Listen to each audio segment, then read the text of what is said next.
आज हम आपको बताने जा रहे हैं भगवान शंकर के बारे में फैलाए गए कुछ ऐसे झूठ जिनको आज भी लोग फैला रहे हैं। लेकिन इस वीडियो के माध्यम से हम इन्हीं सभी झूठों को खंडित करेंगे और आपको बताएंगे क्या है इसके पीछे का। सती और पार्वती के पति भगवान शंकर को सदाशिव के कारण शिव भी कहा जाता है। हम इन्हीं भगवान शंकर की बात करेंगे जिन्हें महादेव भी कहा जाता है। भगवान शंकर के बारे में कुछ इस तरह की भ्रांतियां फैलाई जाती हैं जो अपमानजनक है। वे लोग इसके दोषी हैं जो जाने अनजाने में भगवान शिव का अपमान करते हैं। चलिए दोस्तों, जानते हैं कि समाज में कौन कौन से झूठ फैलाए जा रहे हैं। सबसे पहला झूठ तो ये है कि शिवलिंग एक लिंग का प्रतीक है, लेकिन वास्तव में आखिर शिवलिंग है क्या?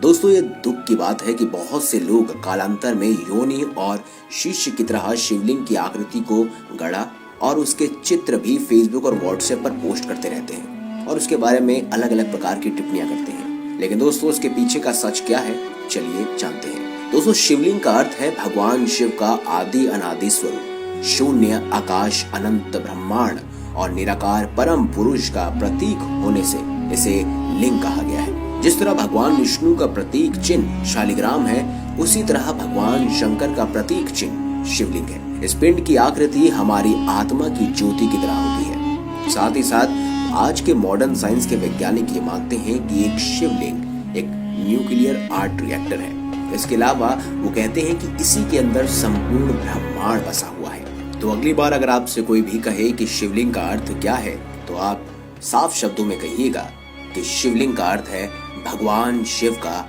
आदि अनादि स्वरूप, जो कभी खत्म नहीं हो सकता, कभी नष्ट नहीं हो सका, कभी उत्पन्न नहीं हो सकता। अगला झूठ जो आजकल ज्यादातर युवा फैलाते हैं वो ये है कि भांग और गांजा पीते हैं भगवान शंकर। तो इसका जवाब दोस्तों हम देंगे नहीं। शिव पुराण सहित किसी भी ग्रंथ में ऐसा नहीं लिखा गया कि भगवान शिव या शंकर भांग गांजा इत्यादि का सेवन करते हैं। बहुत से लोगों ने भगवान शंकर के ऐसे चित्र भी बना दिए हैं और फेसबुक और व्हाट्सएप में हर जगह पोस्ट कर दिए हैं जहां भगवान शिव चिल्लम पीते हुए नजर आते हैं। ये दोनों की कृतियां भगवान शंकर का अपमान करने जैसा है। ये भगवान शंकर की छवि को खराब करने जैसा है। दरअसल दोस्तों, इसके पीछे एक खास मिथ है। चलिए समझते हैं। आप वो तो जानते ही होंगे कि समुद्र मंथन के समय विष और अमृत के दो कलशाएं थे। उसमें अमृत बाद में निकला, पहले विष निकला। लेकिन बात ये हुई कि ये विष अगर इस संपूर्ण ब्रह्मांड में फैल गया तो कोई नहीं बच पाएगा, कोई भी नहीं।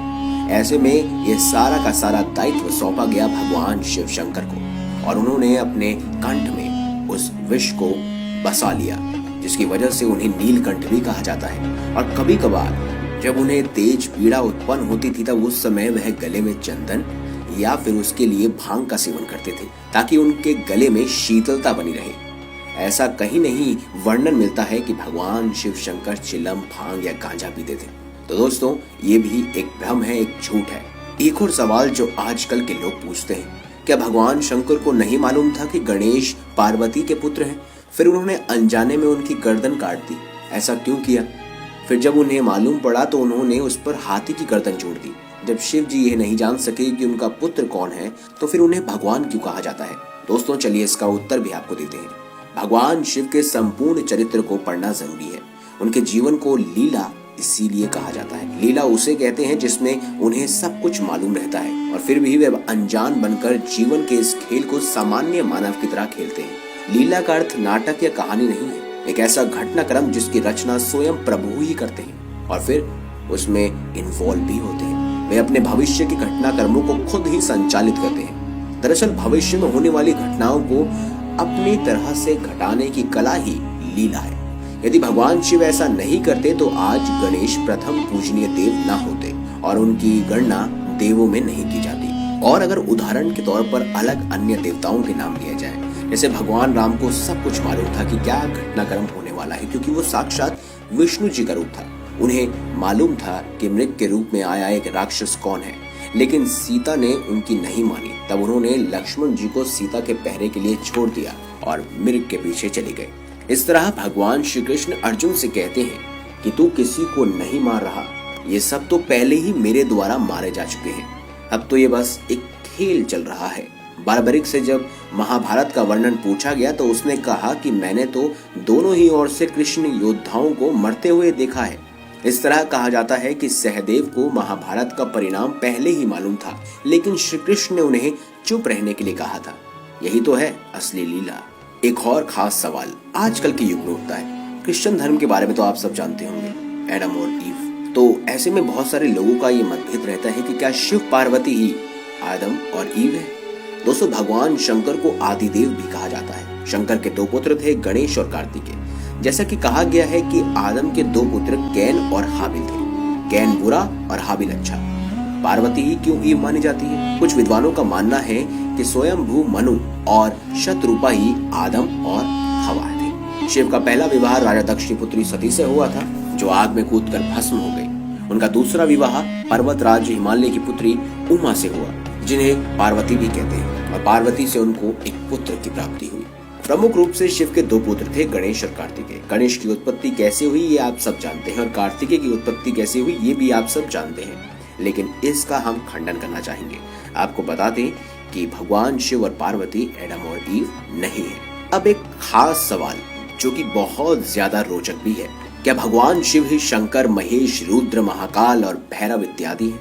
तो चलिए दोस्तों, इसका उत्तर भी हम आपको देते हैं। पहली बात तो ये कि हिंदू धर्म का संबंध वेदों से है, पुराणों से नहीं। त्रिदेवों में से एक महेश को ही भगवान शिव या शंकर कहा जाता है। वेदों में रुद्रों का जिक्र है। सभी की कहानियों को पुराणों में विस्तार से इसका अध्ययन देखने को मिलता है, और सभी को एक ही शिव से जोड़ देने का भ्रांतियां विस्तार से बताई गई हैं। चलिए अब इसके बारे में विस्तार से जानते हैं। शिव, शंकर, महादेव एक ही है, यही भगवान शंकर है। लोग कहते हैं शिव, शंकर, भोलेनाथ अलग अलग है। इस तरह अनजाने में ही कई लोग शिव और शंकर को एक ही सत्ता के दो नाम बताते हैं। असल में दोनों की प्रतिमाएं अलग अलग आकृति की हैं। शंकर को हमेशा तपस्वी रूप में देखा जाता है, और कई जगह शंकर को शिवलिंग का ध्यान करते हुए दिखाया गया है। शिव ने सृष्टि की स्थापना, पालन और विलय के लिए क्रमश ब्रह्मा, विष्णु और महेश नामक 3 सूक्ष्म देवताओं की रचना की। इस तरह शिव ब्रह्मांड के रचयिता हुए और शंकर उनकी एक रचना। भगवान शिव को इसीलिए महादेव भी कहा जाता है। इसके अलावा शिव को 108 दूसरे नामों से भी पुकारा जाता है। तो दोस्तों, ये सिर्फ और सिर्फ आपका मत है, लेकिन आपको बता दें कि मिथ आपका गलत है।